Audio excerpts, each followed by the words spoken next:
ladies and gentlemen, I've read the headlines. I've read the comments. People blame CM Punk. Others blame the Young Bucks, Kenny Omega, their whole elite crew. I get it. I see why you would, point the finger at them, especially when they're in the thick of it and it's ultimately their fault for, escalating this into something this crazy. But to work together, you don't have to necessarily like each other. You just need to have a mutual understanding and be a professional freaking athlete, right? To get the job done. But it's up to the leader. The leader. Who's the leader? Tony Khan's the guy. This is his product. He runs the show. He calls the shots. Guys, he sits side by side every athlete that goes up on that stage to answer questions. Now, from what I've seen, sometimes they have a regulator, sometimes they don't. I don't know how they typically do these media scrums. I've only seen a few of them, but I do know one thing. He's attending all of them. He's there. Why didn't he cut off the mic? Why didn't he push the narrative forward by telling the interviewers to ask different questions? No, sorry, this question is not going to be answered today. No, we're going to move on. No, CM Punk has about 2 minutes left. No, you know what I'm saying? Like, we need a mediator. That's what that job is for. To avoid these kind of encounters and these kind of questions that can lead to all this drama. Now that it's gotten out, it's leaked, it's not just a rumor anymore, it's serious. Now Tony Khan needs to freaking put his foot down and set an example. They've had locker room meetings. They've done, almost like little interventions, if you will, like getting groups together and talking to them and things. That's not working. We need to escalate this. We need to get this under control because, guys, the wrestling community is laughing at CM Punk, laughing at Tony Khan, laughing at this situation. But this sucks, man.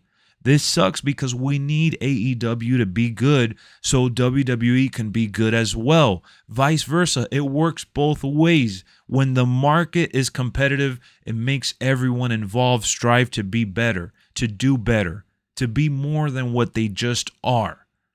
And I get it. Everyone's drinking that Triple H Kool-Aid over at WWE right now. Everyone's on that wagon.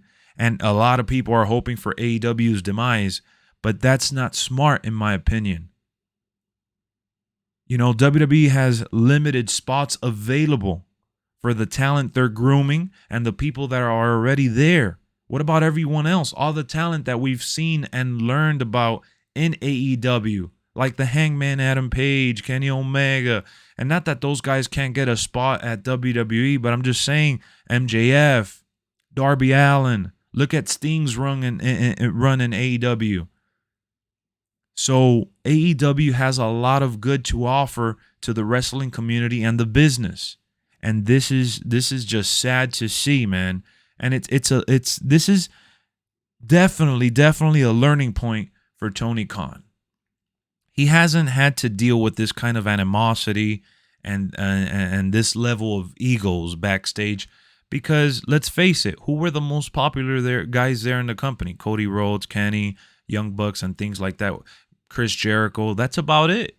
All the other people that we brought in were either like mid-card WWE stars or just people that were trying to jumpstart their career. But we didn't really get a person at the level of a CM Punk, right? Or a Daniel Bryan. Like, this is already getting people that have main evented WrestleMania and that are known worldwide to a crazy extent. So egos are going to get busted and you're going to have to neutralize the situation. You don't have to be best friends to make good money. We've known this. So how he handles this will definitely set the tone for what's to come. All right.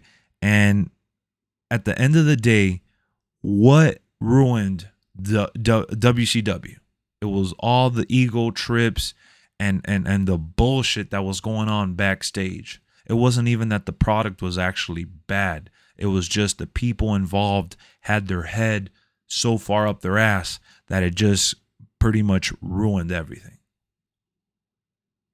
You know, the AEW locker room, one of the biggest things that people praised about working there, and a lot of the stories that we read when Brody Lee passed, and all these things that we've read in the last couple of years, was how tight that locker room was. And for whatever reason, the last 6 months to 8 months or whatever, it seems like that bond has kind of worn out.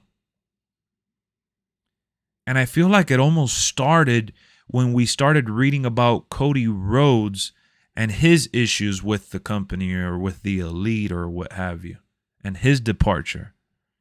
So I don't know where this is going. I'm going to continue to report on it, but I just wanted to put my 2 cents out there. We need AEW more than you think.